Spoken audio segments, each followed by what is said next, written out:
putting the E in critical EDH, it's Eric and Emily. This is your first time being on Keeping Tabs, which is what we're recording right now. It is. I'm happy to be here. Well, I'm happy you're here as well. Speaking of being happy about people being places, we've got this shark between us. This is actually a token that we're going to be selling at Mortal Kombat. Mortal Kombat. Mortal Kombat. The Mile High Melee. We are running out of time and spots to sign up for it because it is happening very soon.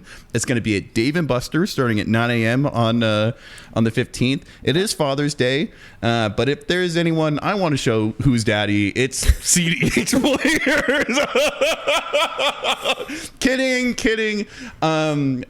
But let's say you are one of those lucky few who are able to make it to the top 4. We're going to have some special playmats. Don't worry, we have an event playmat, but the top 4 are going to be those microfiber kind of fuzzy ones, super duper cool. And the top spot, player numero uno, is going to get a championship mat. Super all different duper colors, cool. right? All so very different colors. Top championship mat is a different color than the top 4 mat, and the top 4 mat is a different color than the one that'll be generally available. But all microfiber, all fuzzy, all tactile. Yes. Textured. Very, very cool. When you get Logan, nervous presenting your win, you can just kind of, you can just give a little rub on your mat. It makes you feel better. This is my emotional support playmat. Yes. Anyways, the playmats are just one of the many ways that we are already preemptively trying really, really hard to focus on the player experience. We talked about it in last week's Keeping Tabs, but I know I get hangry pretty quickly, so I'm pretty excited about the tournament being in a venue that has access to food and drink. An additional thing that I'm excited about is we've actually been putting a bingo sheet together for the stream. So only for people viewing in to watch it on at Lango, it was on YouTube. We may do it on Twitch as well, but probably just YouTube. You will be able to follow along with the games, and then we've got some kind of fun. Some of them are just like Blue Farm goes to Combat, but other ones are pretty difficult to get. So I am super duper excited about this event for all the people going there as well. Can't wait to see you. There also is a partner event going on the night before at level 7 where we play a lot of local games. It is capped at 64 people. So if you want to go, we'll probably get there too. The regular weeklies are at least silver events, and it's probably like 30-40 people they've been how many people? So we actually played at level 7 this last Saturday, and that was 32 people. I think it was 37. 37. Okay, so check, so on average, it's already halfway there. So if you're traveling from out of town, make sure you get your spot. Showcasing another couple things, we've got Thrasios, drawn by Snowball, friend of the channel. We've also got Atali here. Yep. Super duper excited to see these. Very grateful for the artists that we've been able to partner with, namely being Steven, who you may have seen some of his tokens put up on our social media channels, especially Twitter. Gold Sabertooth, who did our playmat. And yeah, super duper great guys, all of them. A lot of them also do commissions as well. So if you like this art, maybe track them down during the tournament. See if there's anything else. Yeah. Another tournament that is not this upcoming weekend, and it's not being hosted by us, but it is part of the Land Go series, is Game Night Pool Priority. Hang on. Pool party? Pool priority? Sorry. Playing pool? I can't pronounce words anymore. I just like that the Gaia's Cradle is wearing little sunnies. Super duper cute. I love the unicorn and the little donut in the bottom. Yeah. Anyways, this is going to be in Columbia, Nashville. One of the things I like about this is that Logan was pointing out to me, the pricing for this is insane. So if you are anywhere in the neighborhood of this, you gotta go. Considering the entry fee if you either have been playing Magic for a while and you just are a regular tournament grinder, or if you're looking at trying your first one, if you get lucky and take this down, it is going to be well worth your investment. It's our gold event, right? Oh. Like it's top deck cEDH gold event. Dude, everything about sick. This event seems pretty cool. $50 entry. Pretty cool. Good. And they have a QR code. All the best events have a QR code. So Emily, I have a comment from one of Jason's coaching videos. All right. I'm going to read it to you. Let's get into it. It starts by William. William says, on Voice of Victory, do you ever cast it to set up a Culling the Week the next turn into an Adnaz or Necro, or never cast it? The next commenter says, I cast it only when going for a win. Too many copy effects to give it away like that. That's definitely not on my list of creatures to sack when I'm going for a win either. Clarifying, they say, I was thinking about the mobilized tokens, not the voice itself. Jason jumps in saying, it's funny when you voice Final Fortune and Culling Intent the tokens after their use, but generally letting your opponents clone your silences is a very bad idea. So my question for you is, how do you gauge if it's safe to grant abolish your bash? Never, right? We were actually in a game at level 7 where I think, because there's just so many clone effects being run. They're everywhere. Yeah, that a player had cast, I think it was a Voice of Victory. Maybe everyone was like so excited to cast Voice of Victory. New card. Yeah, and he had cast Voice of Victory and then passed the turn, and I think you cloned it and then won. Do you remember this game? Oh, we were in the cage. Oh, yeah. I do remember that. I do remember that. I think I was on Rog Thrash. Yes. Yeah. I forgot about that. Yeah. Yeah, I have definitely seen more cloned Voice of Victories for sure. win games than cast Voice of Victories. I think part of it, and this is like a weird thing to say about the card, but I think it's too easy to cast. Grand Abolisher, the double white pips, usually I feel like we're seeing Voice of Victory in 3 or 4 color piles, because I feel like in order for white to really be able to shine in the current meta, it kind of has to be stapled on to like Grixis or Sultai. And so that means you're oftentimes going to be kind of tight on like non-green pips, because the expectation is either that you're going to be on Gaia's Cradle, or if you're stapled onto a Grixis shell, you got access to things like Cabal Ritual, like they mentioned here, or Rite of Flame. And so it's oftentimes the white pips that you're going to have the hardest time finding, meaning that you usually aren't able to get a Grand Abolisher down unless you have like a Cavern of Souls or a Smothering Tithe or something like that. You're relatively set up. But Voice of Victory is really, really easy just to get out there. You can get it out off of like a Soul Ring and a Lotus Petal. Yeah. I just haven't been seeing it, even seeing it played. I've seen it played somewhat, but rarely does it get around to your turn again where you can attack with it and then benefit off of the mobilize, or the trigger for mobilize creating the tokens, which I think is what this commenter is saying. Hey, you have the bodies there to basically sack into rituals, which is a great idea. But I mean, there was all this talk about like, oh, it's two more attackers for Tymna, for Blue Farm, or Tymna-less. But I'm just not seeing it being played like that. I don't know. I don't know if I've ever seen it generate tokens. Right. And you're right, that was part of the discussion. The warrior tokens are just the 1/1 red warrior tokens are just gathering dust in the box. Yeah. They're like, they're like it's like Toy Story, they're on the top of the shelf. Andy, please. Andy, please. Attack with me. No, I think this is potentially a lesson we can take away from this is while casting it early on a setup turn does give you access to resources because of where the format's at right now with a lot of copy effects, while it gives access to a tool that, let's say it pushes your game plan ahead 10 to 15%. It gives you option to like Diabolic Tutor a meaningless creature. Having a silence effect on the board gives you the potential to push your opponent's game plan, we'll say 50, 60, 70% forward, because, let's say I'm in Simic, now I have really, really easy access to a sounds effect, something you're not traditionally going to see within my colors. Right. And so I guess this is a good way to kind of like do like a cost benefit analysis. Yeah. Yeah. I can see this being especially like if I were in seat 4 and I've got nothing to do, I might be tempted to cast the Voice of Victory just to like get it out of my hand and cause some problems. But I think that would be an irresponsible move on my part. I agree. I mean, it's also not one of the ones.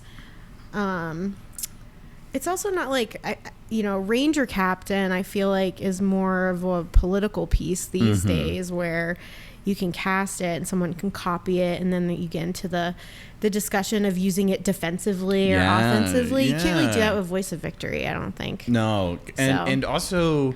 Ranger Captain offers some additional utility in one that it tutors, and two, let's say that I see that flesh duplicate coming down, assuming it's not off a cannon flip. So there's going to be some sort of trigger I can respond to. I'm able to crack the Ranger Captain, very similar to a Vexing Bauble. Not only does it have that defensive element, but I can also interact proactively with the rest of the table. If I have a Vexing Bauble on board and you're showing me like a Mind Break Trap and a Force of Will, I can crack it. Yeah. If you say, Kinnan has bled, 2 or 3 copies, you have to get rid of it before it goes to their turn. It doesn't even stop them because they're not going to cast creature spells. I can crack it. But if I have a Voice of Victory, it is difficult to find sack outlets at instant speed, because especially, let's say, in like Blue Farm, the vast majority of them are going to be stapled to sorceries like Diabolic Intent or things like that. Right. And the tokens sacrifice at your end step. So they don't even stick around for you to be, playing on top of someone else on their turn, right? Yeah. I think Voice of Victory is definitely a good card, but it's discussions like this that make me think that potentially it's not the auto-include that we all thought it was going to Tarkir. That's fair. Speaking of post-Tarkir, we still have our June League going on right now. And, I got to be honest, I would never, ever say this to his face, but Logan has done a pretty good job with this league.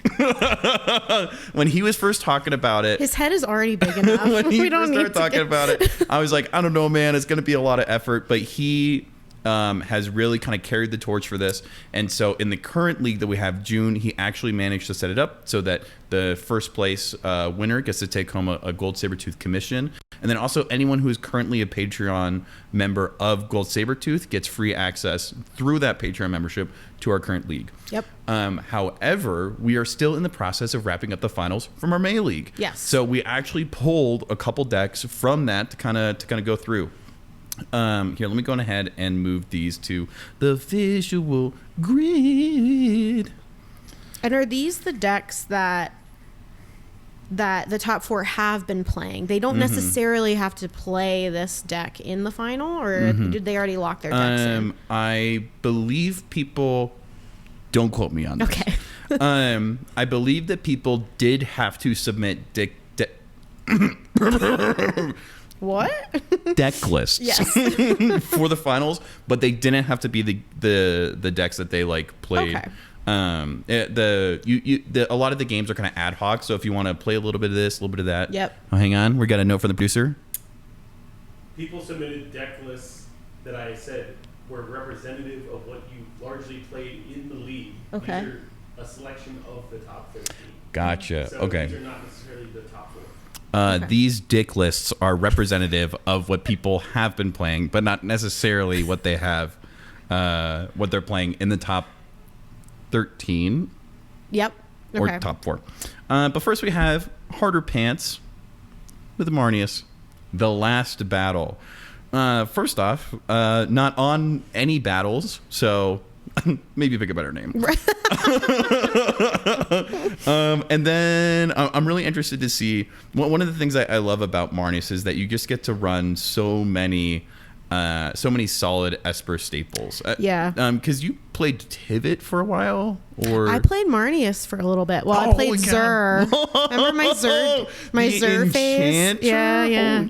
Post the Enchanter. Yeah. And then I picked up Marnius for a little bit as well. So did you ever get the chance to... Here, I'm going to go ahead and pull up the details for this.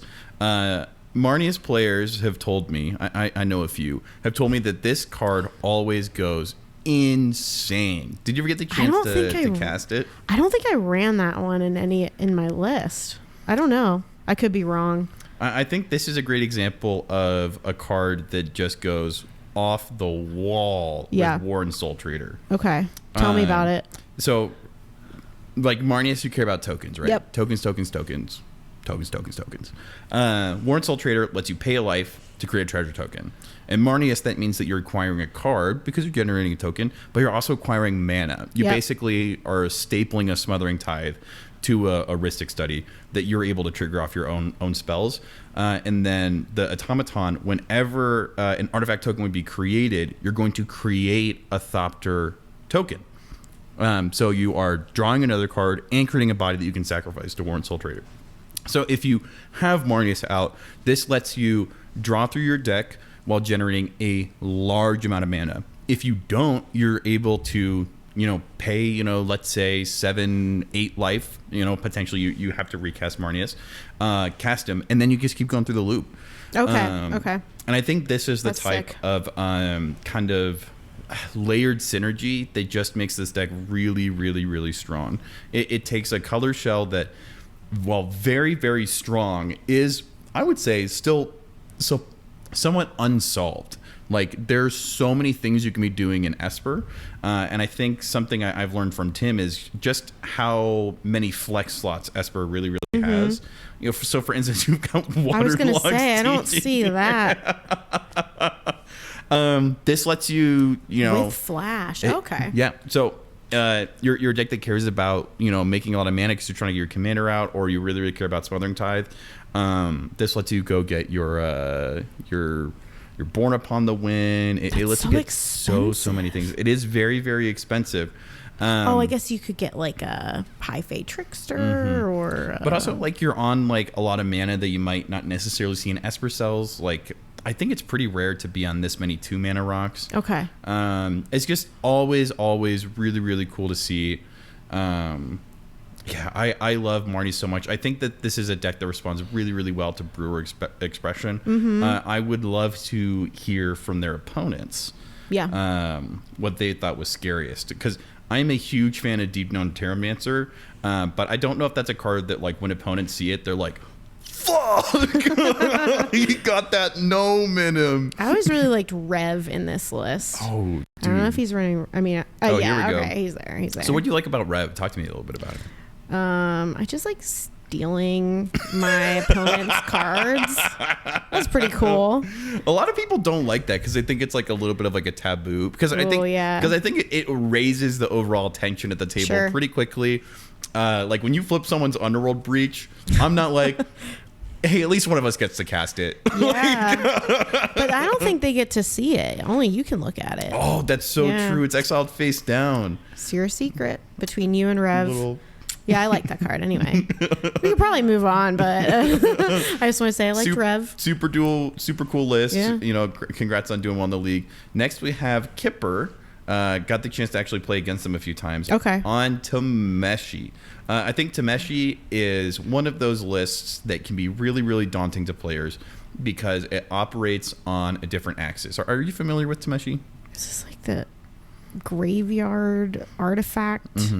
So it does draw cards. Not really, I would say. Because it's got this ability that whenever one or more non-creature permanents are returned to hand, you draw a card. Yep. Only happens once each turn. So it's not an engine per se, but it does have this part on the bottom that you can pay X and a white and return a land you control to its owner's hand. And return target artifact or enchantment with mana value X or less from your graveyard to the battlefield, and it can only be done as a sorcery. Okay. So as opposed to a lot of Azorius decks, which are trying to pass a turn as quickly as possible, right? Like Shorikai or Wheeliod, all they want to do is draw cards, and they do not care if it's their turn.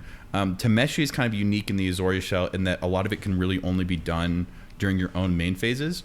And it can be daunting because there are some loops with the artifact lands, resulting in a crazy low creature and sorcery count.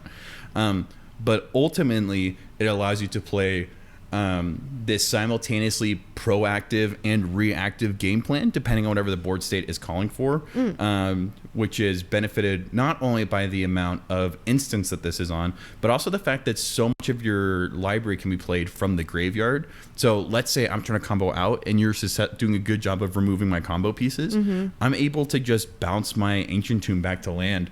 Back to hand, and then I'm off to the races again. Okay. Got the chance to play against this a couple times. One of my favorite things about it is it reminded me a little bit about Lumra in the sense that there's no single linchpin you can pull to make a combo fizzle. There's so many layered interactions, and Kipper specifically is really good about keeping a cool head, and it's all about just making sure that you stay focused, but that you don't tunnel vision on any kind of particular aspect of the game going on. Cool. Also, a fun fact about Azorius, it matches the shirt that I'm wearing right now. It does. You're very bant today. Ooh, what am I going to untap next? That's cool. Funny, I should mention Lumra, because we've got one right here. Now, something I would love to know is, so I feel, I just had a thought, and I feel so bad because this is antithetical to what we were talking about before the episode. Oh no! Because you were saying I feel comfortable talking about decks except for the green ones. Yep. So love Lumra, love it to death. Very grateful to have played a huge part in writing the primer and developing the community. But I feel like as someone who has played Lumra a bunch, I maybe am not the best at explaining what it does. And I think as someone who has played against it or like just heard about it in like the milieu of conversation, I would love to hear, like, if you had to give someone the elevator pitch on like, you just hear, Jay shouting at a table, "I'm against Lumra. What does Lumra even do?" Yeah. What would you tell Jay? What would you tell a friend in that situation? There's a lot of lands that are going to be going to the it's like all lands. You're going to have to read the lands. You're not going to know what they do. Work with your opponents to determine what they do. Someone's probably familiar with Lumra, but you have a ton of lands in the bin. Lumra comes out. I think you mill a bunch of cards into the graveyard, and then all of them come back, or all the lands come back. I think they come back tapped. Yeah, you're crushing it. Okay, you're good. Killing it. All right. And then you kind of want to like kill Lumra, or like you want him or her. I don't know. Lumra. Yeah. We got that card done. Queen. I don't know. I don't She's assume an her. Elemental bear. Okay. The community's still up on it. I'd say 90% of people go with her. Okay. She's given Mama Bear energy. Mama Bear. Yeah. Mama Bear okay. energy. All right. Yeah. We got that. You can tell because of how scared all the woodland creatures are of her. For sure. Yeah. So I see her removed by the Lumra pilot almost as soon as she comes out to like kind of do it all over again. But I also think there are some like it's well known that there are like non-deterministic lines in it, and that some of the win cons are difficult to piece together. Yeah, you crushed it. All right. Yeah, I mean, if I think that's very similar to my experience as a pilot. Is one, if we want to scroll down, let's see how many lands they're on. Does this look like the Cocaine Bear list, or does it look different? They are on a slightly stackier version than I am. Okay. So they're on Root Maze. You're going to love this one. All artifacts and lands come into play tapped. Love a stacks You would just love to see that before your play. Or we also have, this is a really, really fun one. Each non-creature artifact loses all abilities and becomes an artifact creature with power and toughness, each equal to its mana value. If this enchantment leaves the battlefield, this effect continues until the end of the turn. Oh. So let's say, I don't know, hypothetically, you're a Marnius player who just cast Rev. You go to swing, you go to attack. You're going to create treasures, but Titania's Song is going to see them and it's going to say, well, hang on. These aren't creatures. Let's help get them there. I'm going to give them power toughness equal to their mana value. Since their mana value is 0, poof, boom, Wow. gone. It is a brutal stacks piece. And it looks like they made some room for these stacks pieces by going down to 46 lands. So a little bit closer to the traditional number we'd see in a CEDH list, but still very far off. No, I think what the strength of this deck lies in its unpredictability. There's a couple combos in it, but there's not really a dedicated Thassa's Oracle decon. Instead, you kind of just have this domain of cards that all kind of head in the same direction. And if you can acquire enough momentum, you're able to cross the finish line before your opponents with this just insane amount of mana and interactions like Sunscorched Desert, which can ping your opponents while you're doing your loops and stuff like that. Which is a reason why decks like Lumra or Tameshi oftentimes perform really, really well in online tournaments because you're in spaces where you're playing against random opponents. You know, me and you play against each other all the time on Wednesday nights or on Saturdays. So you may be able to pick up on play patterns I have that even I may not be aware of. Yeah. As opposed to when you're just playing a random person online, not only do you not have that access to the personal history, but you miss out on so much of the communication that people give off. Even the tone of the voice can be abstracted because of whatever microphone they're using. Sure. And so I think decks like this oftentimes can do a really, really good job of just kind of barreling towards the end. And also, even if it's not turboing out, it's got all these stacks pieces to slow other players down. So it seems like this pilot did a good job of kind of tailoring their build for what the situation required. Nice. An online play environment. Online play environment. Yeah. Cool. Super duper cool to see. Always fun to see Lumra. But yeah, it's definitely like... I mean, I think you did a really, really good job of kind of like breaking down what the deck did, kind of stepping away from our online league where people may have played against this, and instead kind of revisiting your personal experience either at like Enchant Grounds tournaments or level 7. I know this has happened to me. I'm sure it's happened to a lot of our viewers. You have, without a doubt, probably sat down in a pod and seen a commander that you just had no idea what it did. You know, you're like, well, hang on, can I read your commander? And you're like, well, oh, it's just Osgear. You know, Osgear. Of course. How could I forget? It's Rukthar, of course. It's the Rukthar. In situations like that, right? Let's say it was back in the day when you were playing Zur. Yeah. So you're just trying to you're playing this kind of value engine tribal almost. Yeah. How do you decide whether socially or card wise or tempo wise what it is you need to do to get a grip on this unknown entity that is this random commander you've never seen or this player you've never seen? Sure. I think part of it, I think the most recent example I have is actually at Cradle to the Guild, where we were in a pod with the Gitrog monster, which isn't an unsolved quantity in cEDH. I think there are a lot of people who kind of understand what it does. But for me, I sit down. Can I read your commander? I read it, and then I kind of look at the other two players in the pod and say, do you guys know what this does? What's there to look out for? Are there certain cards, if they hit the battlefield, we need to remove them immediately? Is this a specific commander that needs to be removed immediately? And then I think the other thing, as far as just proceeding to play, is Logan actually had told me this a while back, and it's part and parcel of being a new player and just not having as much of experience, but kind of identifying what on the board is stopping your play. So just asking on is there anything on the board right now that is preventing this? Is causing my spells to cast more or cost more, or is preventing me from casting this kind of spell, or shutting off triggered abilities or things like that. So just understanding the board state kind of as you go along. If there's cards that appear that you've just never seen before, I also just will be is this a combo piece? Does anyone know if this is a combo piece? Should this be countered?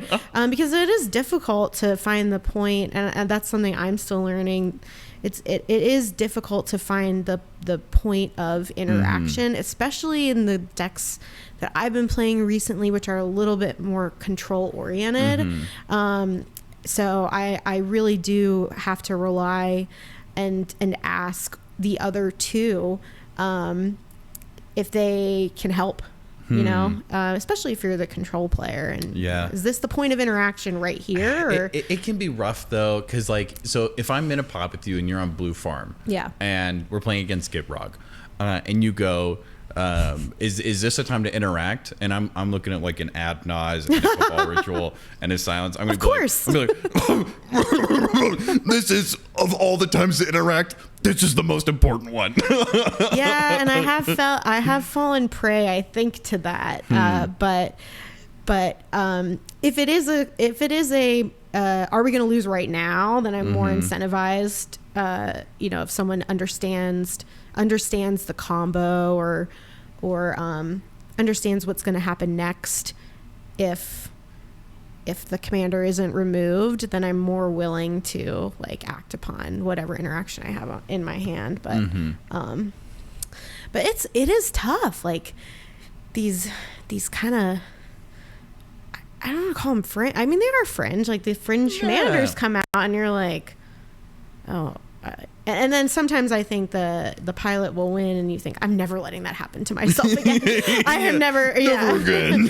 Never again. Never letting Rocco have 7 mana or whatever it is. I mean, I think it's an area where cEDH contests skills just outside or outside of playing Magic. Let's say you've got like a Rocco or a Gitrog or any of these kind of like non-ROG side like turbo lists. Yes, there's a degree to where Magic knowledge can help you interpret the situation surrounding you, but also for those who may not know, in your professional life, you work at a job that requires a lot of attention to detail, as well as kind of pattern recognition. And so even if you've never seen this particular deck before, you can see that like they're holding up a lot of mana, and they keep passing up on a lot of threats, even though they have a ton of cards in hand. They are getting ready for something. As well as, I mean, you've already talked about the value of just clear communication, of post ad naz or even mid ad naz. You're trying to decide if you want to go below 10, and saying, I'm going to stop and look at my cards, and then after that, you guys have some kind of cluttered board states. I need you guys to tell me if there is anything prohibiting me from casting or using the spells I have already revealed off of my Adnaz. And the player who's kind of kept their Drannith Magistrate kind of tucked under. There's a degree to where players can only veil the truth or what's on their boards for so long. And while I can say, like, you got to interact with this Gitrog, Emily, you can also say to the Gitrog player, he's telling me to interact, and he pretty clearly has, 8 cards in his hand. Right now, I'm in between stopping you or wondering if I need to stop them. Save resources. Hypothetical Gitrog player, is there anything you need to tell me before I make the decision on if I'm interacting here? And that's an area where that intuition of like, I don't know what to do is a good thing. Right? Because it's preventing you from just jumping on and pew, pew, pew, Path of Exile, pew, pew, pew, Chain of Vapor. And instead, like, that the action you need to take is a couple data points away from where you currently are. And, just kind of feeling out, what do I need to know before I decide to interact with this Lumra? And like you said, nothing makes Lumra pilots happier than when people kill Lumra for us. Because now I can use my Lazatop Quarry for something else. That joke went a little over my head, but yes. Kind of fitting to this conversation that we've been having, taking a jump over to Reddit. Someone asks, what are the hardest decks to play in the format? Blue Farm has been very difficult for me to pilot. Oof, that is right. I feel like I either try to jam too soon or I'm always a slight gameplay decision off. I get that it's just a pile of good cards and card advantage, but trying to figure out when to push and when not to has been more challenging than any other deck I've played. So real. It is so real. I think we've both kind of picked up the reins of Blue Farm this year. I did it earlier in February, and honestly, I have to be honest with you guys. I couldn't handle the heat. Because the deck was really, really good. Yeah. But I would find myself in these positions where I was experiencing the consequences of decisions I made a turn or two prior without even recognizing that I'd made a decision. In my mind, I was like, oh, I'll just tutor for an advantage engine. But recognizing that which advantage engine or what mana I tapped it with, or all these little decisions. It's a very, very powerful deck. But like any, sports car or super duper nice guitar, you have to, I think, kind of like treat it differently than like a normal deck. Sure. Because especially if you're playing kind of like Jason's or Tremnick's list, it's expecting you to have an extremely technical knowledge, not just of Magic, but of the specific cards in the list. I think that's right. So how's that been for you? Because you've been on it for almost like a month and a half now. Yeah. I'm trying to think when I started playing it. I took it to Heisenberg, right? Yeah. So, maybe like 2 months, a month and a half, 2 months. I've liked it. I agree with this poster, though. I do think it is difficult to pilot. What would you say it is, of all the decks that you've played, the most difficult? How would you say compared to Cody? Cody. I love my books, as you can see behind us. I love my books, including that one, but harder than Cody. Yeah, because Cody, you can just kind of like cast Adnos. There's one game plan for that, and you can like kind of get away with winning a couple games before people catch on, and they're like, "We're not letting you do that again." But I think Blue Farm. I think there's something to be said about Jason being able to do so much coaching on Blue Farm and having all of the episodes come out differently, because there is so much there. Even for decks that have like 5 cards difference from other Blue Farm decks, there's just so much there and so much to learn. And even though he says like the whole point of the deck, like draw cards, make mana, when you actually have like 30 cards in your hand and you're trying to piece together what to do next, personally, I get decision paralysis. And that has been a difficult point for Blue Farm. If anyone watching has played games with me, I just oftentimes tell people that I think they're overestimating my ability to convert, even though I have the 30 cards in hand at the time. It's difficult. As you were saying, like you could have taken game actions from one that you started with, and if you that it's like the butterfly effect. Like if that specific game action was not optimal, then you will be punished. You will be punished hard. And it the decisions you're making versus the consequences are oftentimes very, very difficult to correlate with one another. So for instance, because this question specifically is like, what's the hardest deck to play? I think of all the decks I've played, Lumra is really, really, really difficult, but that's because it is like in the fringe combo territory. Like if you're stepping into a monocolor shell, you're oftentimes going to be like putting that mantle upon yourself, with the exception of maybe like Godo. But Magda has some pretty complicated lines. Urza has some pretty complicated lines. But in that situation, you're cracking like, in Urza's cave for like a Fabled Passage. You have all these like weird cards on board that you're not usually seeing. So it's kind of not that it's like easy to pilot, but it's a little bit easier to connect the dots on like, oh, this is where I really went off the rails. But in Blue Farm, because the card quality is so high, it can oftentimes veil the poor decision making with those cards. In ways that oftentimes like require a coach. And so that's one of the ways where I know, one, I have a lot of respect for just how aggressively Jason has tested a lot of different Blue Farm builds, but also like he's not a one-trick pony. Like he did really, really well on Cannon. He has an expressive record on Tivit. And I think that's a great indication of, and it's one of the reasons I think a lot of people should play Blue Farm is not just because I think it's one of the strongest decks, but I think it punishes you for having poor fundamentals in an era of cEDH that's very kind of politics forward, where we are showing more spells than we're casting. I think Blue Farm is a great example of like when it comes down to it, it's time to start throwing counter spells around. Can you actually sequence correctly? When you are putting a Necropotence together, are you able to know all the little, snap back this, offer you can't refuse that, in order to like cross the finish line? Or are you going to be one of the hundreds of people who are saying I just got unlucky on an ad nause when you paid 30 life? Because that was me, right? I'm like I got super unlucky on one of the best decks in the format with incredibly high card quality.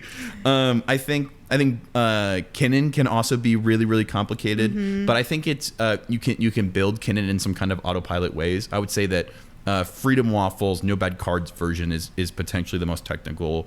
I think Rog Thrask can also be very, very difficult to pilot. Okay. But also very similar. I think that deck has a range of ways you can build it. And so it's definitely possible to lose in Rog Thrask just because you're playing bad cards. I think it's much, much harder to do that in Blue Farm. I'd be interested in what the viewers think is the most difficult deck they've piloted or is to pilot just from playing. How much longer do you think you're going to be on it? Well, I've kind of shifted more to wrong side. Ooh. But play Snapcaster Mage. Mage. It's all still together. Right? Shout out to you, Ty. We love you, Ty. I was like, this needs more reanimation. But Logan disagrees, but whatever. Well, it's a whole other conversation. But I like it. I really like it as one of like the the meta. I mean, it's the best deck in the format. One of the meta decks, very competitive, and really hone your technical skills. So I think I'll be on it for a while, or at least have it in my bag. Fully put together to pull out whenever. I think it's definitely a list that even if you hate playing it, if you are interested in taking cEDH seriously? like tournament cEDH, right? You need to have an above average competency on the deck. It's not enough to know how it works. It's not enough to have played it once or twice. Right. You need to be able to, when you're sitting across from a Blue Farm player, predict what's in their hand and take the next step for them of like where their line is going. Yeah, because so it just has so much advantage. Like that's one of the only way you can stop them. Because exactly that situation that we were talking about earlier when we were referencing like how to deal with like unknown situations. One of the strengths of Blue Farm is that it can pass priority because it can always afford to wait just a little bit longer than other decks. So knowing how to like apply the pressure to Blue Farm while another deck is a skill, because I've also definitely been in situations where I'm like, oh, I'm sure they have interaction, I'm just gonna pass on everything, and then with like an increasing look of desperation, the Blue Farm player is like, I don't actually have anything. and my strict heuristics weren't helpful, and I think there's so much nuance. And so to this Reddit player, this Reddit user, we sympathize with you. We've been in your shoes. I think we've both have also played decks that are really, really difficult, but we both say that Blue Farm is probably the most difficult to pilot out of the ones that we've had. But keep at it. Keep at it. Stay the course. Fight the good fight. Because I'm not. I need green. I need green. I love green so much. I actually had to put on this shirt because I was blending in with the green screen. Yes. And this next one, we have Kefka, a discussion. They say, this weekend I played in a 25-player tournament and just kind of threw together a Kefka court mage for the fun of it. Overall, I made it to the semifinals, wasn't too hard in a smaller tournament, and lost more so due to a player tilting out because he got stopped early on.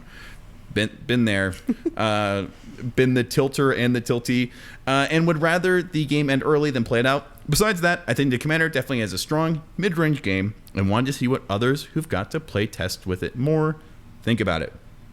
My build for the tournament, I've since optimized it a bit, utilize cards like Narset and Ashiok to deny opponents card advantage, while also putting in things like Bloodchief Ascension and Sheoldred to put pressure on life totals.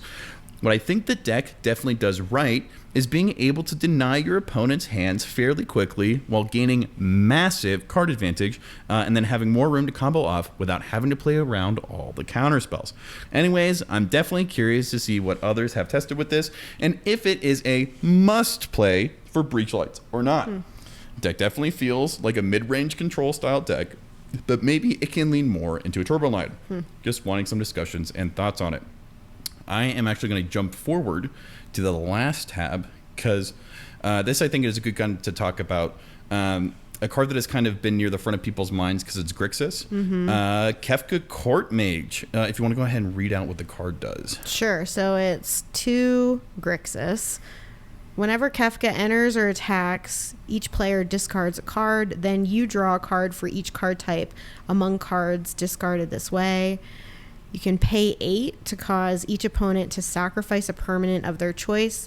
Then you will transform Kefka, but you can only activate that ability as a sorcery. And boop. Transformed, it becomes a 5/7 flyer. Whenever an opponent loses life during your turn, you draw that many cards. Jesus, they have like 12 abs. Holy cow. We'll go back to the front. So if you're not familiar with them, the card they were talking about, Narset, I'm assuming they're probably talking about Narset Parter of Veils, who is a Planeswalker that says players can't draw, I think, more than 1 card per turn. Okay. Or something of that effect. It's traditionally used for like when you wheel, only you will draw cards and your opponents won't. Or Ashiok, I believe, is also a Planeswalker. That it's kind of got like the Dothi Voidwalker thing going on. If you're going to discard something, it's not going to go to your graveyard. It's going to get exiled. Unlike Dothi, I don't think you're able to like cast them. I don't know for sure. They're Planeswalker. If you're a Sisei pilot, jump in there, explain where I'm wrong. But I think we could typically categorize these under like hate bears. Or kind of like if you're familiar with the term like Opus Thief. It's I believe it was an older version of Blue Farm where they'd run a lot of things like Notion Thief, or back when Hole Breacher was a thing, where whenever you drew you create a treasure, where you're trying to like wheel and not give people cards or force people to discard or things like this. So while it is both a value engine for you, it sounds like this Reddit user, and I'll go ahead and jump back over here, built it as a disadvantage engine for their opponents. Have you ever played against this type of like anti-draw, anti-graveyard, like super discardy playstyle before? I don't think so. I'll lean on you for this one. Yeah. I don't think so. Rest in Peace hasn't been very big when we've been playing, because we've both been playing for about a year and a half. Yeah. And I think most of the Staxy lists that have kind of come to the forefront while we've been playing were more like Winota, more like Deafening Silence effects, or like pay for your fucking artifacts on upkeep or whatever. Yeah, what is that card? All those things. That was horrible. Anyway, I digress. More stacks than like card disadvantage and discarding. I think. Yeah. So, given that, while I'm aware of the archetype, I also haven't played it a lot. Right. Let's kind of try to imagine, why is it, Emily, that you think we haven't seen this sort of play style more prevalent, especially in a world where everyone has 15 cards in hand?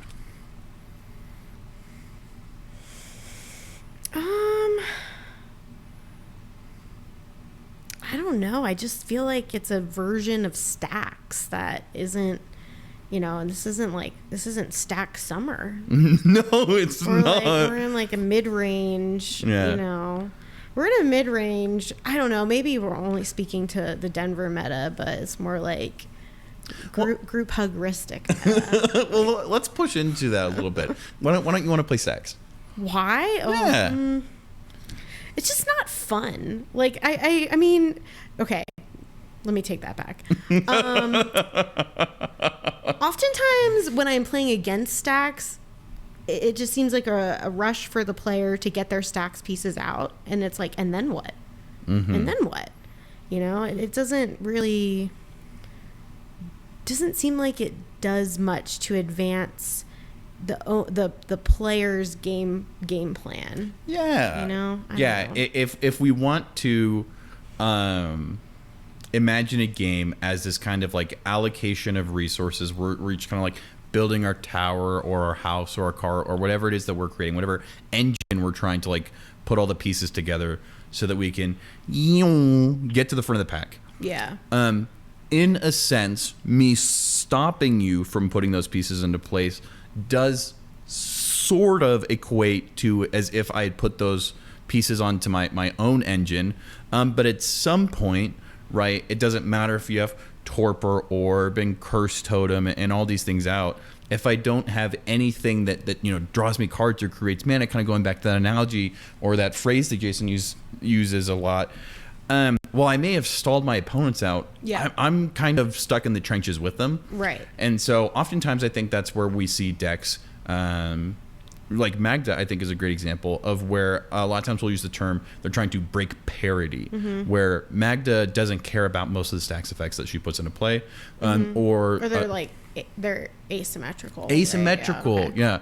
Yeah. Or you have a deck like Oswald Fiddlebender that he'll deploy these artifacts that are stacks pieces, but then because it's kind of this like pod Arkham Dagsy thing, he's able to like gobble them up, whenever needed.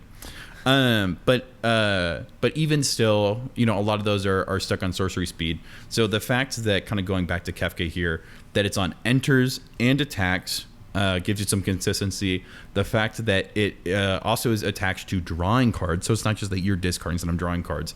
And then if I end up in this situation where I just get a buku amount of mana, I'm able to pump it in and transition that into card draw. Okay. So if I go all the way, if card draw is over here and mana is over here, and I get stuck on this side of the field, I'm able to use my commander to kind of pull me back over here to a more kind of balanced board state. Okay. Some initial thoughts. 5 mana is a bit for commander. That's a lot. And then also Grixis is a really, really strong shell, and there's a lot of things that you can be doing. You have a lot of ways to draw cards that aren't necessarily connected to casting a creature or your opponent discarding. What are some other like commanders we usually see in Grixis? I think Grixis, Rogsai. Inala. Oh right, Inala. Okay.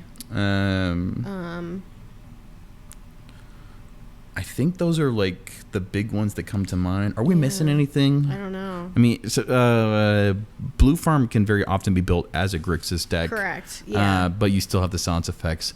I mean, just thinking about the two big ones that came to our mind, Denala and Rogsai, and Rongsai, but traditional Rogsai. I think the two things that Turbo. Yeah. They're crazy Turbo. fast. Yeah, I lost to a turn to Inala at the weekly. Yeah, and that was sad. The thing about Kefka is it doesn't say fast. Right, exactly. Yeah, it's doing something different. And like, do you really want? I don't know. Like, I guess you'll probably be making a lot of mana, but paying, like, casting the commander for 5 and then paying 8 into it. Yeah, that's 13 mana. Transform it. That's so much. You're not on Smothering Tithe. You're not on Gaia's Cradle.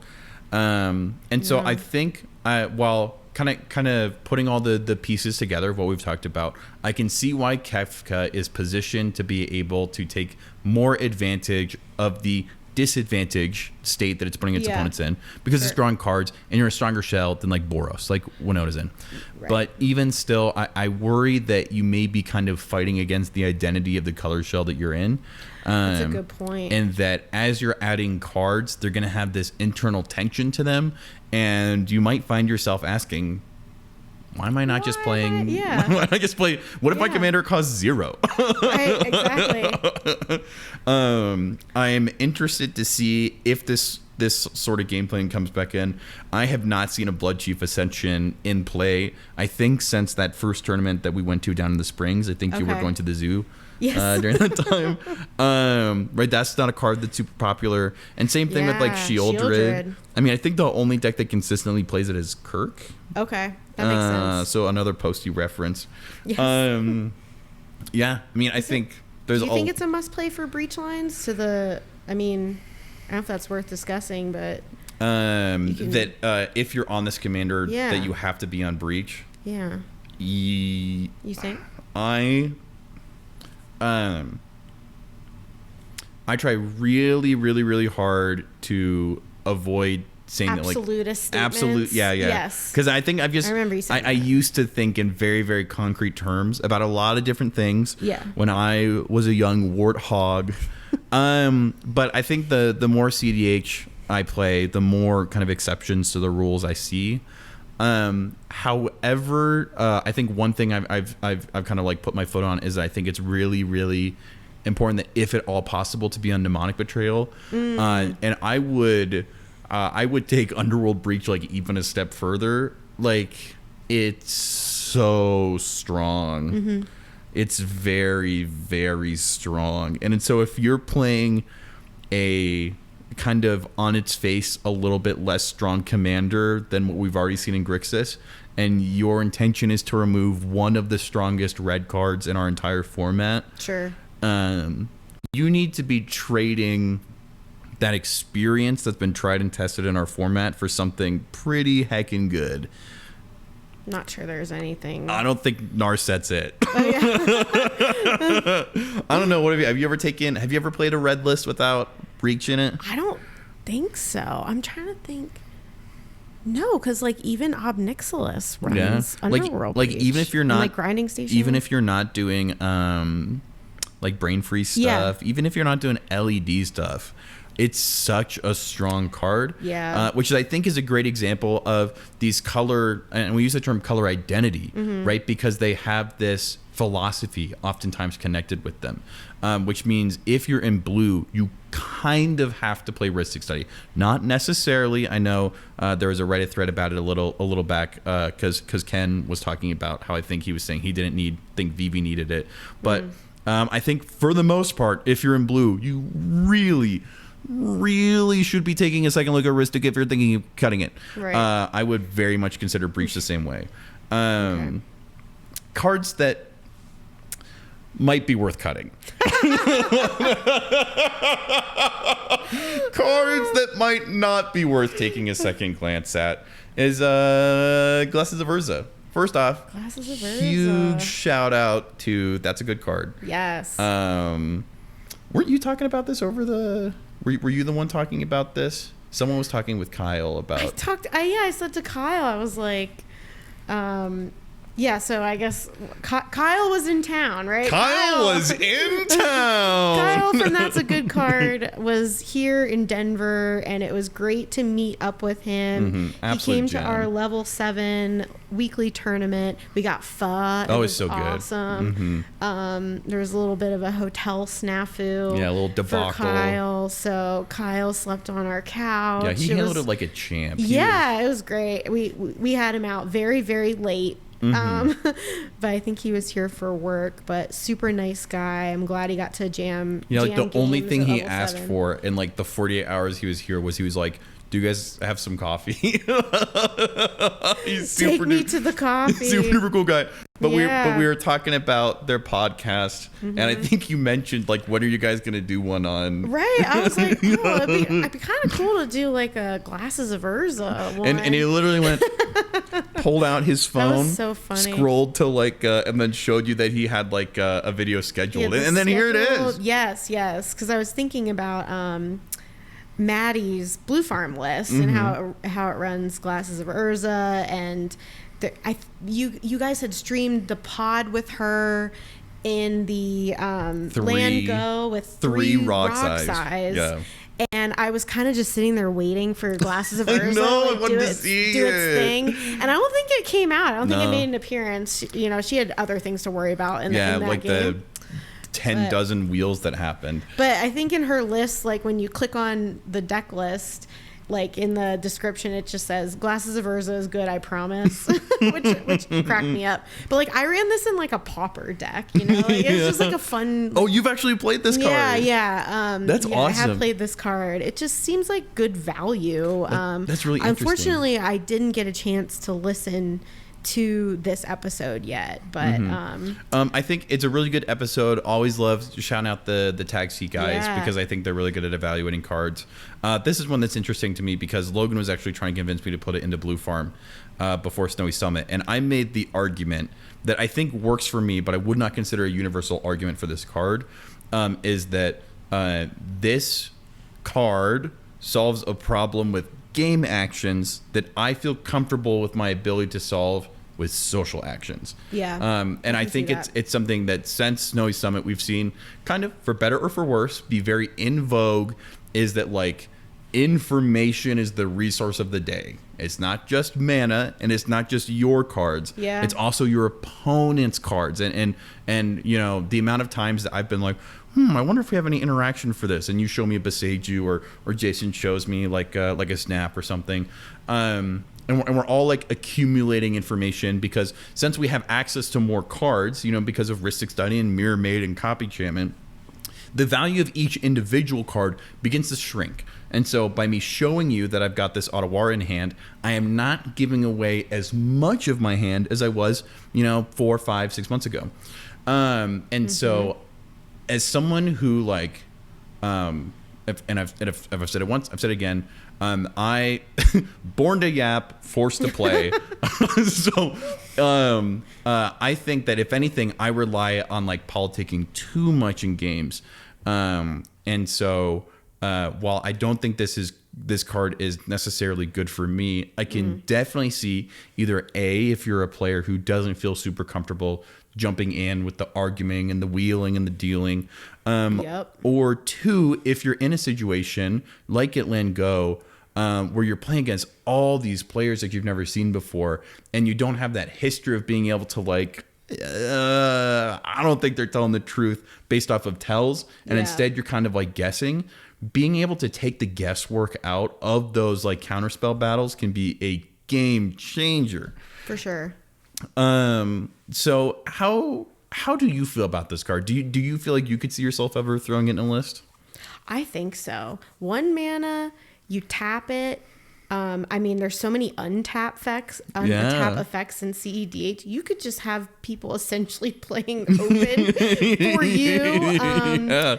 I think probably, correct me if I'm wrong, but maybe like the one downside is that like, you know, if you have your boogie board out and you like look at someone's hand and you write down the cards, anything that's written is going to be revealed information to your opponents, right? And I would definitely need to be doing that because I have like the memory of a goldfish. So, you know, it kind of eliminates, I think, maybe one of the benefits of Glasses of Urza, where like you can actually now maybe politic with the information you have about your opponent's hands. They're not telling you that they have this or something like that.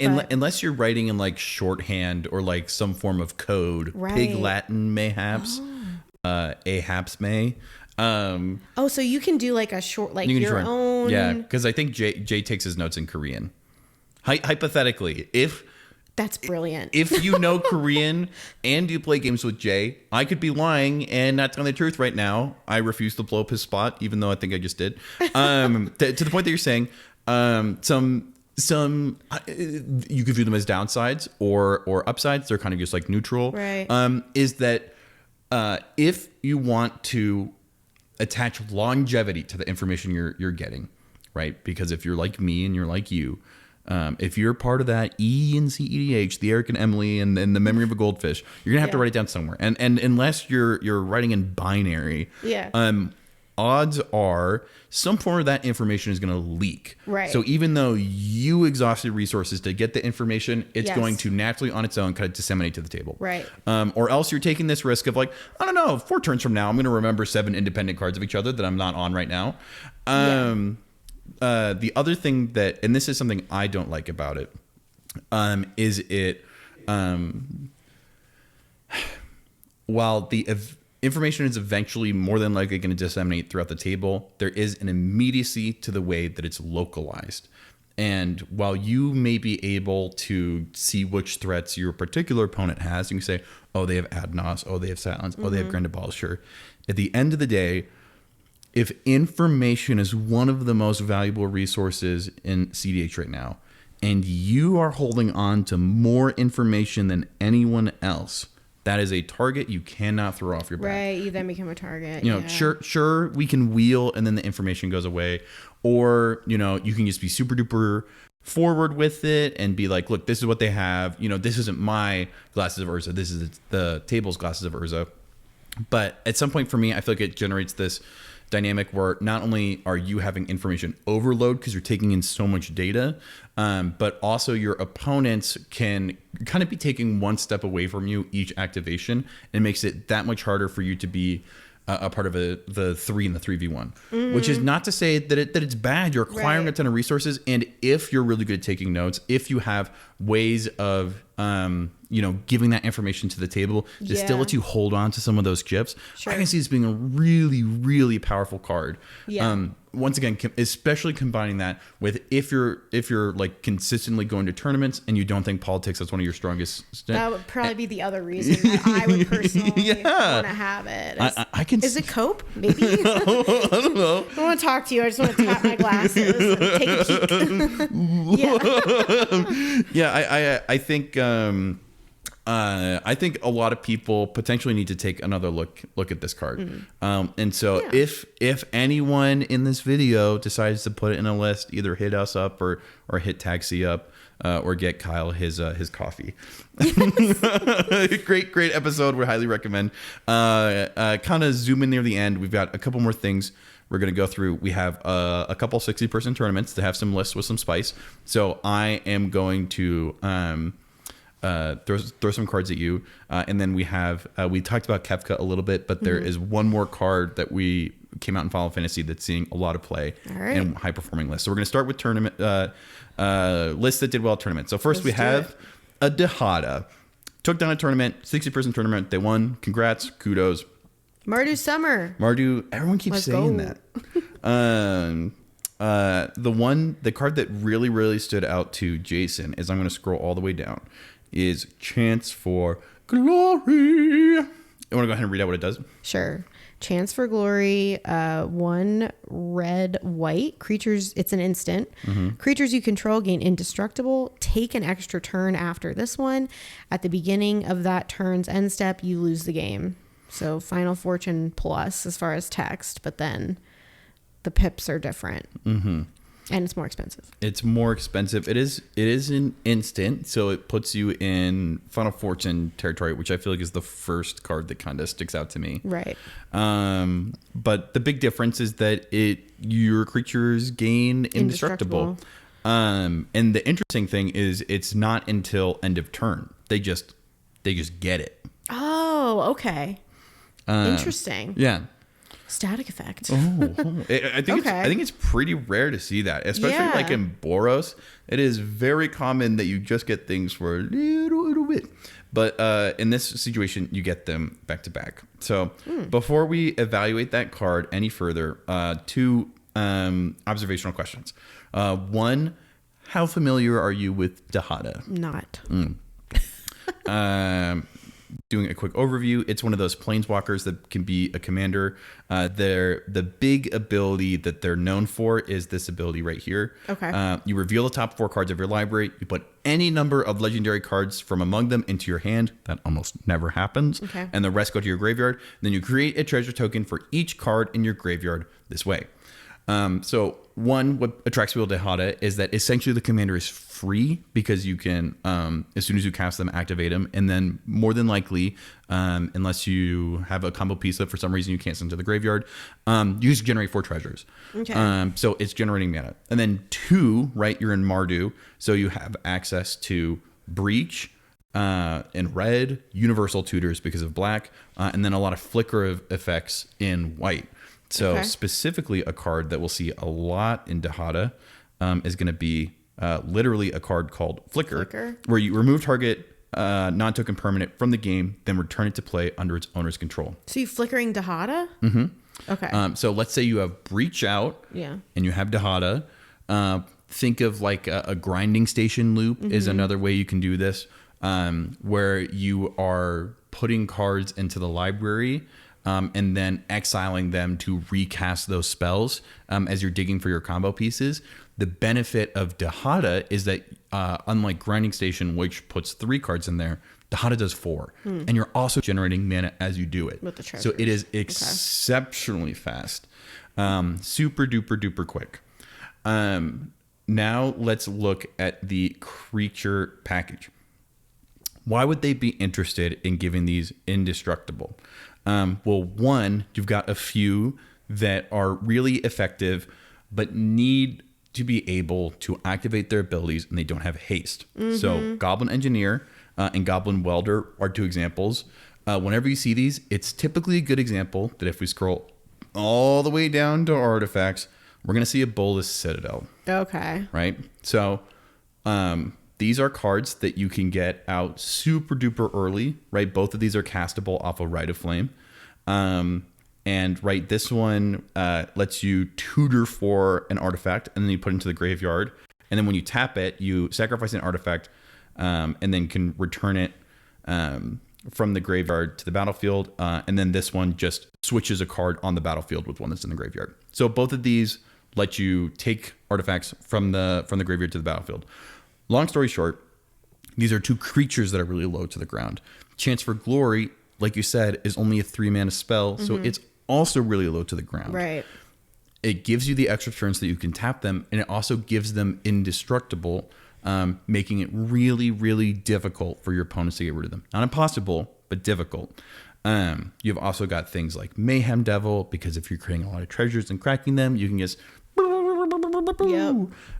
Or you have, Philia or Professional Face Breakers, or all these value engines. And so I think it's really, really interesting because Chance for Glory is not a card that we typically see, even in Mardu shells. And so I think it's kind of fun that, well, one, that they were able to win with it. But 2, I think this is a good example of finding an effect that you already want, increasing the domain in terms of value. It is harder to cast and it is more expensive than Final Fortune. But you're getting an additional effect with it. Yeah. And so kind of returning to that conversation that we had about Voice of Victory, it's always interesting to me when decks throw in like a secondary or tertiary version of an effect with a ancillary value to it. Like in this instance, giving cards indestructible. Something I would love to know is... well, one, now that you've heard a little bit more about Dahada, are you interested in playing it? A little bit. I kind of like Mardu. I mean, I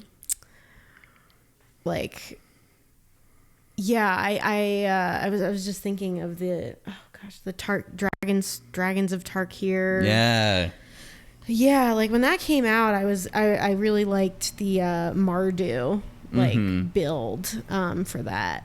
And I do like creature combos. I like that kind of relying on creatures to do their thing. And so it does seem like, if there are such valuable creatures in here, 22 creatures seems like a lot. It's a lot. Yeah. For something, you're not doing like Kiki Jiki lines. You're not on Hazel's Brewmaster. You're not on Thaz's Oracle. Right. You are on this card, but we're going to talk about it a little bit later. Okay. No, you definitely get to do some really interesting stuff. You're on Oppo Scheming Asymmetry. Something that is of note is they're not on any Hoarding Broodlord lines, which are something we tend to see a lot of in Mardu. Okay. Yeah, very, very interesting. I think I could see myself playing or dipping my toe in something like this. I thought, oh my gosh, Torrance's... Oh yeah, Tim the Dargo. Mardu Enjoyer, what's up? Yeah, like I was talking with him at SCG Con about some of the cards that came out from Dragons of Tarkir that he was like slotting in and really enjoying. And just the lines just seemed really interesting. It's I think a nice balance between right? Like you've got the lines of like, I get X card and I get 3 open mana and I win. And that can be really, really nice. But also you've got this kind of improvisational flexibility. I mean, I think that's one of the strengths of like Breach is that you can just shove a ton of cards into your graveyard, pay 2 mana, and then figure it out. Yeah. Yep. The other question I would love to ask is, so if you can see yourself, playing Mardu or playing Dahada, Sure. Can you see yourself playing a card that says lose the game on it? Right. I guess if you're already playing Final Fortune, probably. I'm comfortable with that card. Yeah. Just you just got to go for it. But if it makes certain pieces of your win or your value in your final turn or your final 2 turns, I guess, indestructible or unable to be removed, I guess, except for exiling, you could still, fall victim to the deadly rollick. Swords. My professional face breaker. Theoretically, some of the more common creature removal in our. Right. You can still bounce them with Snap. Yep. Otawara. Yeah, so it's not like indestructible, but not. What's the word? Like it doesn't give your creatures like Shroud or Hexproof. Yeah, right. Are you familiar with the card Warrior's Oath? No. It is essentially. Yes. Does it have modes? It's essentially a duplicate for Final Fortune. Okay. The only difference is instead of an instant, it's a sorcery. Oh. So if you were, looking at those two side by side and you're like, man, I really, really like Final Fortune. I feel like every time I cast it, I win. Even though it says lose the game, it kind of says win the game on it too. Yeah. I just want another one of this effect. And you're looking at this list and it says Chance for Glory. And I'm like, well, hold on. What about Warrior's Oath? What's the mana cost on Warrior's Oath? It's same as Final Fortune, I believe. Okay. I believe. Here, let's... You're going away, Kefka. We were talking about that before the episode, right? Mm-hmm. Here we go. Here's Warrior's Oath. Okay, take an extra turn after this one. Okay, so it's literally the same, except it's a sorcery. Mm-hmm. And so I'm like... Interesting. I'm like, white mana is hard to get. How often are you casting it when it's not your turn in order to skip turn order? I don't know, Emily. What do you think? I don't know either. I don't know. Like, is the question, would you run Chance for Glory over this? Mm-hmm. Or this over Chance for Glory? Right. I think I have some thoughts in my head, but I'm curious about what you think. Yeah, I think going back to what you said about, like, I also am interested in why you would be running this and or Chance for Glory as a duplicate effect. Mm-hmm. Like what the use case is for that, except for as you had mentioned, Chance for Glory adds the creatures gain indestructible. Mm-hmm. So I guess my initial thought would be I'd probably want Chance for Glory over this. Mm-hmm. I think this is a good example of just how powerful one word can be, and that one word is instant. Oh, for sure. Yeah. Mm-hmm. Yep. I think I have never seen or cast the card Warrior's Oath Warrior's Oath in a game. And I think a huge part of it is because it's so difficult to cast. Sure, you can cast it off, right of Flame. Sure, you're getting all this Bergy mana and it's really easy to spend it. But like, it is so important in tournament games to be able to have the specificity of choosing your moment, especially if it's going to cost you the game if you pick the wrong moment, right? Or if you're not even able to pick the moment at all. So if there's 10 minutes left on the clock, you tried comboing out, and you just weren't able to get there. You got stopped. Table is out of interaction. You are passing. Logan's on wrong side next. He's got all these cards. None of them are counter spells. They're all combo pieces. And I'm looking at Warrior's Oath in hand. I am looking at 0 points. I am looking at a descent down the top deck ladder. I am watching Elo fall through my hands, as opposed to not necessarily, but if I have Final Fortune or if I have a Chance for Glory, I'm able to squeeze in, and that is not to say that situation happens all the time. You know, and that's not to say that like we should envision these nightmare or these make or break moments, but I think that is an example of how important it is to give yourself as many options as possible in cEDH. And even though you're upping the mana cost, even though you're stapling a pip to it that you may not necessarily be generating a lot of, being able to pick your moment, I would not be surprised at all of if the ability to pick their moment helped them find their way to victory. So absolutely. Congrats again to this player.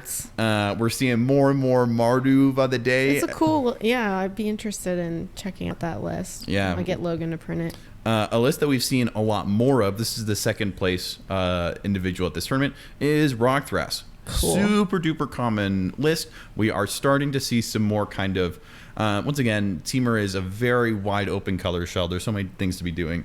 Yeah. But we kind of have, I would say, a relatively stabilized archetypes. You know, you're either on Song of Creation or you're on, this town ain't big enough. But this player is on some spice. Okay, tell me about it.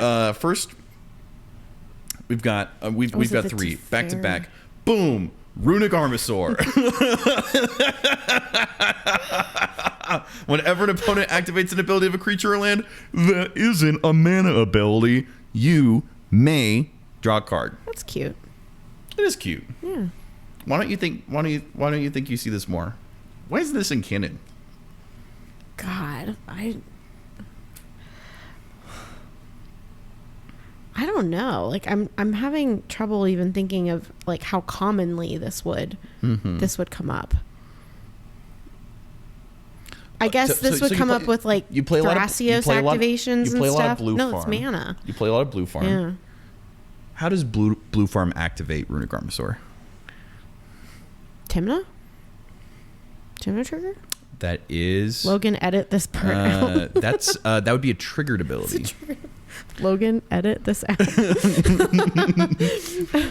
Okay, so what activated an abilities? Ability of a creature or land that isn't a mana ability? Crack Ranger Captain. That's an activated ability. Okay. If you're on Professional Facebreaker, PFB, that's an activated ability. The sacking the treasure? Yeah. Okay. I don't think you're activating any abilities on the lands because I don't think you're in E-Zone. So I feel like the fact that I'm having trouble coming up with examples of activated abilities means that it's not happening as much as maybe this card wants it to. Yeah. Is that correct? I love this card. I think it's super cool. I think the little spines on its back look a little like Doritos. Salsa Verde Doritos. But yeah, I think I've actually played this card before. Okay. I think if you are a deck that would play Runic Armasaur, you are a deck that Runic Armasaur would be good against. Okay. Right? So in Rockthras, you've got Deserted Temple, Manamo, Talon Gates, E-Zone. Runic Armasaur does work on fetches. Village? Actually, that is big. It does work. Oh. And then like okay. So that part is nice. That is actually the most likely stage yours. But you also have, Thrasios, huge, very, very big. Wait, but isn't Thrasios a mana ability? No, because you're paying in and then you are scrying and then either drawing or putting a land onto the battlefield. So even though it has the ability to get you mana by putting the land on the battlefield, edit this out. Edit this out. It's not tapping for mana. So. Or like Lumra is a lands deck. If you have a Runic Armasaur out while I'm playing Lumra, I am this card's wet dream. Oh, okay, all right. So I like this card. I think potentially it is a meta call. Okay. I would definitely put this in the slot though of very similar to Malevolent Rumble. I think you have to play the card before you can evaluate it. Malevolent Rumble, if you're familiar with it. Here, let me go ahead and pull it up. This is another big Rockthras card. You reveal the top 4 cards of your library. You may put a permanent from them into your hand, put the rest into the graveyard. You create a colorless Eldrazi spawn that sacrifices for colorless. It's a common. It's really, really good in Modern right now. I think, or standard. I don't remember the difference between those two formats. Viewers, I'm so sorry. We're not a modern or a standard podcast, and it's really showing right now. And I'm sorry. Please subscribe. I am ashamed of my words and my deeds. I would think this is a great example of a relatively mediocre card that, because of the deck it's in, specifically like Rogthrast, does everything you want and more. Right? It's putting cards in the graveyard. You're in breach. It's putting a permanent back to hand. Right? It could be your kitten, it could be your cradle, and you're creating a body for Earthcraft. Super duper duper strong. Reading it, I thought this was like the worst card in the world. Playing it, I thought it was one of the best. We'll come back to this guy later. So I think Runic Armasaur is one of those cards where you are going to draw more cards off of it than you think. Okay. But probably less than you want. Sure. That has been my experience with it. I would love if any of our viewers who have had a different experience can help me out with that. Speaking of experience, this is one I have zero experience with. It's Teferi, Mage of a Place. Zolfir? It's better than what I've got. All right. It has Flash, which is awesome. Creature cards you own that aren't on the battlefield have Flash. And each opponent can cast spells only anytime they could cast a sorcery. This is interesting. This is essentially like a weird counterpart to Valley Floodcaller, because instead of only being able to cast non-creatures, you can only cast creatures. And then it's also got kind of like pseudo sorcery. It's got like what we would typically see on the Teferi Planeswalker effect or on Tidal Barracuda, where it shuts off stuff our opponents can do. Yeah. I love that it has Flash, because Flash enablers don't always have Flash. Leyline of Anticipation doesn't. Tidal Barracuda doesn't, but High Fade does. Valley Floodcaller does, and so does this. I also love it because it lets you cast creatures, which Rogthrast really, really wants to do. Okay. It's pretty difficult to cast, though. 3 blue pips is a lot. Yeah. Rogthrast does tend to lean a little towards the Simic side. Okay. But even still, it's Simic with a lean towards green because you're a Cradle deck.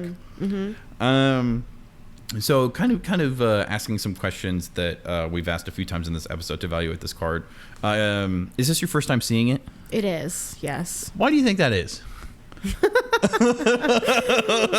It's probably not commonly run in blue cEDH decks, and I know Rogthrast is really seeing quite a surge in play, and from what I understand about Rogthrast, it is taking some cards that are maybe not great in other decks and making them make Teferi, Mage of Zolfir great again. I don't know, No. So but I love that. something like that. I love that. So let's.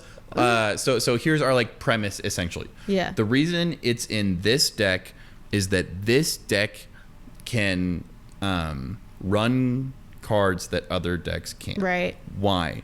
Because it is able to use multiple aspects of the card. Let's go back to Malevolent Rumble. It's green, really, really good. It puts cards in your graveyard and your breach, really, really good. But it also lets you keep a permanent, and it creates a body. So that's 4, we'll say essentially like B+ effects that transform it into like an A+ S tier card. So For this deck. For this deck. And Teamer, I guess, specifically. So it has all these little interactions that you want that then transform it into a card that's really good. So even though Malevolent Rumble is bad in other decks, it is really good in this deck for these reasons. Sure. Let's try to come up with those for Teferi. I think the fact that it has Flash is pretty good. The fact that it gives your creatures Flash is also really strong, and that it essentially is a silence and Teamer, which is a really difficult effect to get. So that gets us to why it might be really good in this deck. Sure. Why is Teferi bad in other decks? Let's kind of work our way back. Well, I guess working our way back and working from the bottom of a card, each opponent can cast spells only anytime they could cast a sorcery. There are better silence effects than this that don't cost you 2 blue, especially if you're in other color pairings, such as white. So that's what I would say for that. Most decks have access to better sounds effects. Yeah. And then also kind of thinking back to that Teferi example, the Planeswalker, silencing your opponent isn't always a good thing. True. Right? Yes. What's really nice about Grand Abolishers is only on your turn. Right. It's not possible for you to make a win attempt because it's my turn, so only I can cast spells. If you cast this and then pass, like I'm able to cast sorceries because it's my turn. You're able to cast creatures because you have Teferi. The two opponents, they're done. Right? They've got Boseiju and Otawara and whatever the other 3 Kamigawa legendary lands are. And that's their option. Right. Or maybe some activated abilities. So that's an area, is that there's typically better flash effects. Also, do you think on average giving your creature cards flash is good?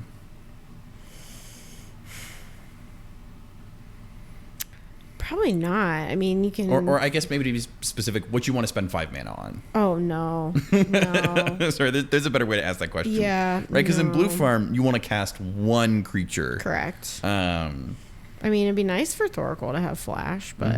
But not really necessary. No. Like, because a lot of the things that get you Thoracle also kind of require you to have flash anyways. So... like, yes, like being able to cast Thoracle at flash speed is nice, but also Rock Thrust usually isn't on Thoracle. Oh, interesting. Oh, well, I guess that kind of makes sense. So we can look at their creatures later, but I would wager that's another reason is on average, I would make the argument it is more important for players in general to cast non-creature spells at flash speed than creatures. Sure. And then also, just like you said, the mana cost is pretty expensive. Yeah. But yeah, so you can cast your Runic Armasaur at flash speed. You can cast your Enduring Vitality at flash speed. You can cast your Cloud of Fairies at flash speed, probably more relevant, and your Eternal Witness. Seedborn. But Seedborn, you don't super care about flashing it out. That's true. Because if you have the mana to cast it, you already cast it on your turn. Right. You're not on someone else's turn with 5 green mana. High Fate Trickster, Fairy Mastermind, these already have flash. Right. Sowing There's Valley Mycospawn might be very nice to have flash on. Spellseeker I could see being really, really nice. But also, a lot of these effects that you have, like Eternal Witness, there are other effects in Temur that put cards from your graveyard into your hand. Okay. I started trying to be neutral in this card. Over the course of talking about it, I have realized I have a very negative opinion of it. That may have been obvious to our viewers before it was obvious to me, but I have now come to the conclusion I do not like this card in this deck based off the creature package they have. If I had to guess, it probably is specifically in here for Breeze Caller. Interesting. Because this is one of the best combos in this deck. Yeah. And I imagine that being able to all you have to do is hold up 2 mana is pretty good. But that's assuming that you've already cast it. Yeah, you have to hold up, 5? So let's say you need to cast a fairy 5, you need to cast Breeze Caller 2, or up to 7, then you need to be able to, if you're familiar with the combo, and if more than likely put Talon Gates into play. Okay. So we're talking about 11 mana. You are a big mana deck, but that's a lot of blue pips. That's a lot of blue pips. Yeah, for a Cradle deck, right? Yeah, let's talk about the opposite of blue pips in a Temur deck. Let's talk about Vexing. Sure. Have you seen this one before? I don't think so. I haven't seen this one either. Maybe I haven't played against a lot of Rog Thrests. This is not usual for Rog Thrests. Okay. This is actually more well known as this was a Blood Pod card. Oh, okay. Pretty simple. Little Goblin Shaman. You can pay 2 red, 2 green, a red and a green and a red. This spell can't be carded. This spell can't be countered. Love to see it. To see it. Better have a Mind Break Trap. And then it has the ability that you can pay a red or a green. You don't have to tap. And target spell can't be countered. Some things I love about this card is it doesn't say target spell you control. Oh, so you make someone else's spells uncounterable. Let's say Luke is over there with the Tivit. Yeah. He's not actually there, but let's say he is. And you say, I've got this force of will. And Lucas says, what a coincidence. I also have a force of will. And I, in my little teamer heart, all tapped out on blue mana, because I tried casting a Teferi of Oliver. I can instead, I can just tap my Cradle. And let's see, my Cradle count is 5. That is 5 spells that can't be countered. Sure, you've only got 1 counter spell. He has to have 6 to get through me and my Vexing Shusher. Wow. That's pretty cool. That was good. It gets shut down by Curse Totem, but I don't think we see a lot of that. It does target, so it can be deflecting swatted. Okay. And it's not... It's stapled onto a creature too. I'm all about body positivity, but Vexing Shusher has like 0 ass. He's not going to die to the first Bowmaster ping, but if there's a Rhystic Study and a Bowmaster out while you guys are casting spells, he is not long for this world. He's not hexproof. Which makes sense, right? You're paying 2 and he has a pretty powerful ability. But yeah, I think that is traditionally why we see it, is oftentimes if you are looking for abilities like this, making something uncounterable is pretty good, but why not just like hold on to a counter spell? Yeah. So this is spice for super Roggrass. duper spice. Now Okay. you could say, well, this is even better with Teferi because you can use green mana to flash a creature out and make a spell uncounterable. But remember, it does have that sounds effect, so you're not going to get countered anyways. Super duper cool card. I think this is something I would not be surprised to see a little bit more of. In the same way that I think silence effects have gotten popular. Glasses of Urza has gotten popular because people have so many cards in hand. Something that you're able to deploy and that is going to be super useful early and late is really strong. And kind of going back to that Voice of Victory conversation, I am not super worried about this being copied. Sure, it's not great, but it doesn't like end the game for me if Kinnan flips into like a Phantasmal Image and then now they have a Vexing Shusher. Yeah. If anything, I would love for that to be a Phantasmal Image because I only have to OBM it once. Yeah. I am going to skip through this really quickly. This also came in second at a list, at a tournament. Crazy deck. I do not have the technical skills required to break this down. I could look through and name several goblins. I could read text that's on the screen, but mostly I wanted to bring this up because we spent a lot of time talking about Blue Farm in this episode. And I think a lot of people at cEDH talk about Blue Farm and Kinnan and Roggrass because they're really, really strong decks. But obviously there is still room for the craziest, the gnarly, the mono red commander I have never seen to still do really, really well at a tournament. So hats off to this player. Goblin Gangbanger. Man, how did they come up with that name? Oh my gosh.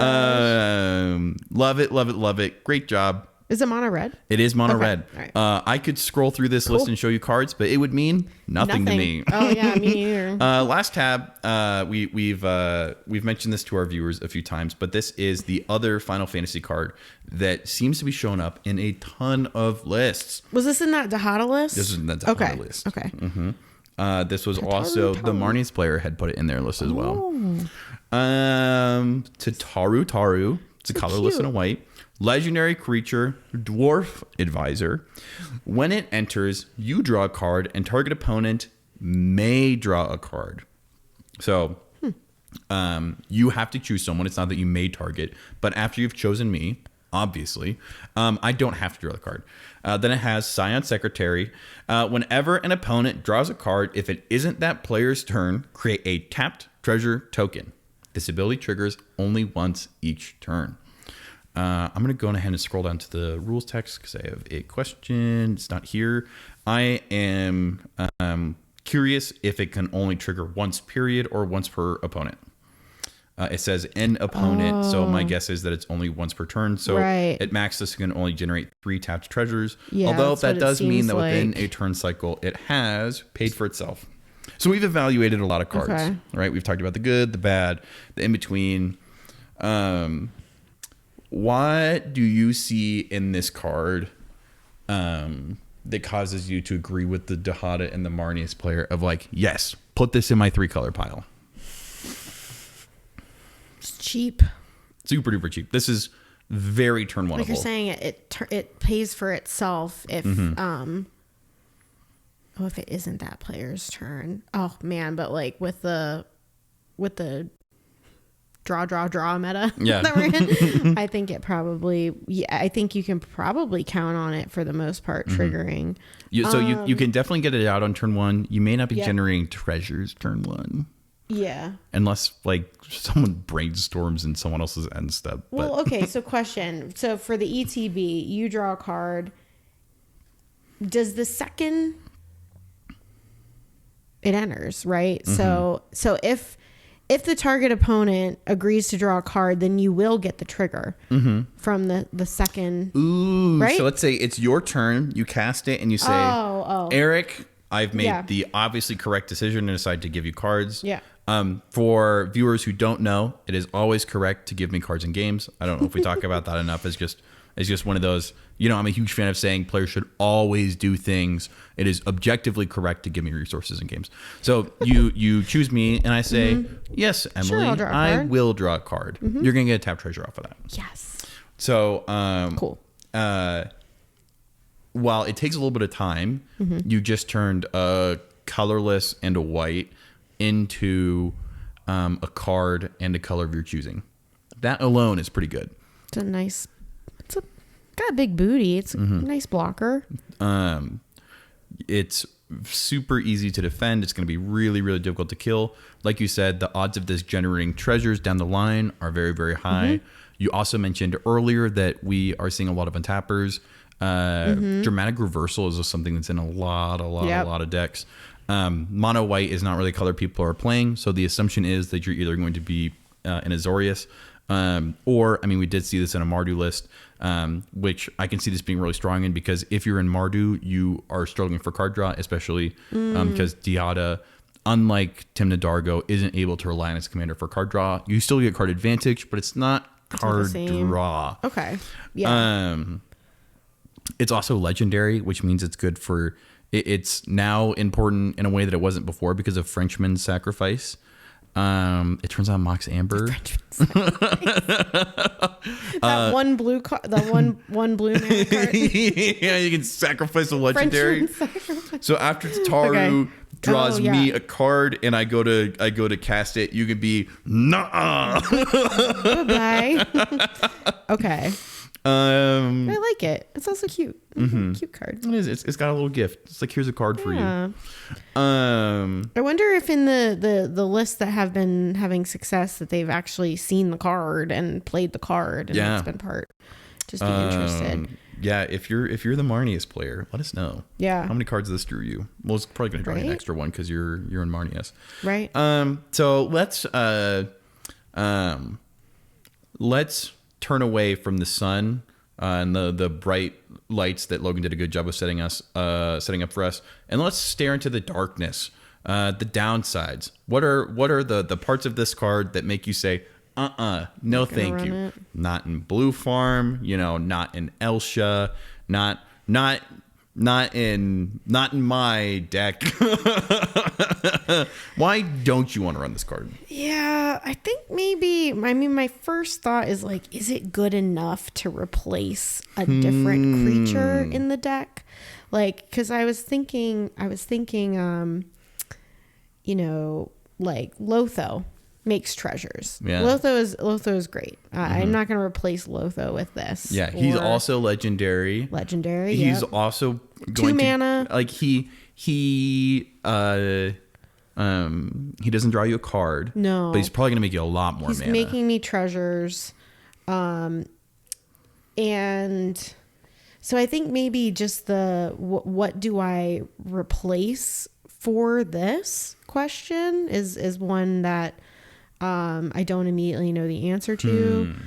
And even I was thinking like, this would kind of be synergistic with like a professional face breaker, making treasure tokens, and even though they're tapped, you can just sack them to kind of do your manual PFB. Oh, hi. Oh, what's up, Roger? Yeah. So, and then that card. Yeah. So I think that's probably my primary critique would be, I'm not exactly sure what I would, like what creature would go for this. And maybe it's not even like, yeah, I can see the use case in Marnius because it's making you tokens. So it's triggering your commander. But is it really universally good in decks that run white? Yeah. I don't know. What do you think?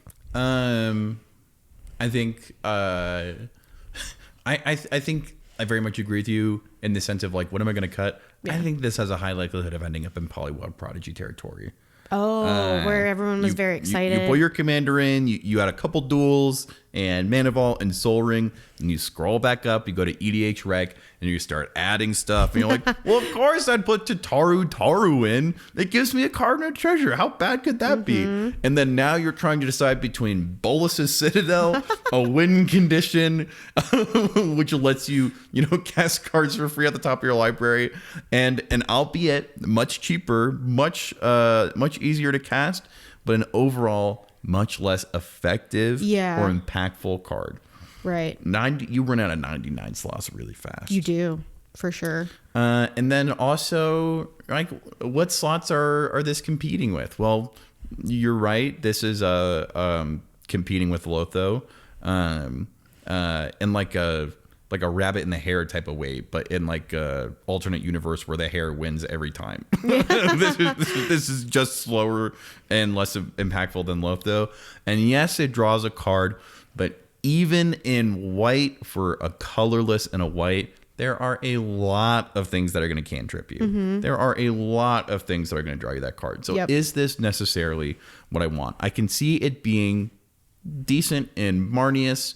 But Marnius is a card. Marnius is a list kind of already well known for its flex slots, and so even you were saying that earlier. Yeah, even if this card goes super duper hard, if it is a Marnius card in a Marnius deck, its days are numbered because it's going to get cycled out for another one pretty soon. Yep. I think I can see this card shining specifically in Mardu because your card draw is harder to come by. And you specifically want bodies because you've got a lot of things that eat up creatures like Diabolic Intent or stuff like that. Hey, it could be indestructible if you cast Chance for Glory. Hey. He's impossible to kill on top of being a 0/3. I also and see this is how we describe bad cards. I can see it being good in 2 color shells as well. If you're in Orzhov, you probably really like this card. Yep. If you're in Boros, you probably love this card. Yep. Two color shells I have never been scared of when they sit down at the table across from me, with the exception of Zerda. Boros Wayne, who is also at Heisenberg, is going to be coming to Mortal Kombat, and I am super excited to watch them play. Zerda pilots are the exception to the rule. They terrify me. But outside of that, I typically am not too worried about decks that I think would really, really, really want to run this card, because if what you really, really want is for me to draw a card and for you to create a tapped treasure, I think we want different things. Right.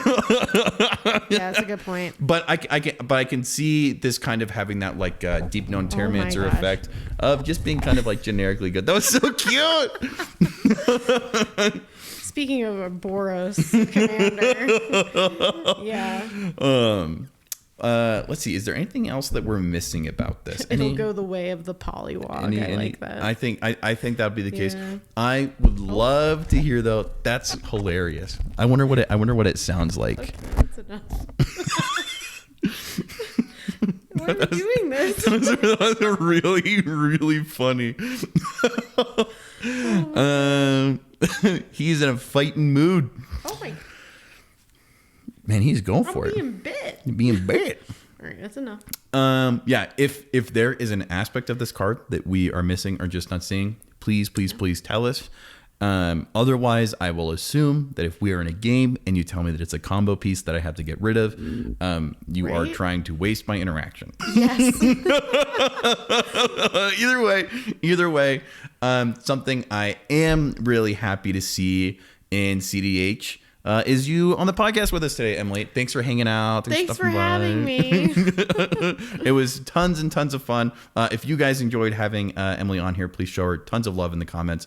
I believe you also are going to be at Mortal Kombat. Yes. So you don't just have to say it in the comments. You can say it in person. Yes, we'll see you all there. We're super excited. Super duper excited. We may be going to the level 7 tournament as well, but it's going to be a busy weekend, so no promises. Shout out again to specifically the artists who have partnered with us. Much love to Gold Sabertooth and to Snowball and to Stephen Gray, and as well as all the other people behind the scenes. I'm sure we'll talk about it a lot more in the episode that comes after Mortal Kombat. But while Logan has put in a ton of work, so have a lot of the people kind of in the general kind of Colorado area. Yes. So this isn't just a critical EDH tournament. This is a Colorado tournament. Yes. I'm super excited to be a part of it. Thank you guys for who have signed up for being a part of the tournament, and also just for being a part of this episode and helping us do what we do. Thank you guys for watching, and have a good one. Bye-bye. Bye-bye. Bye-bye.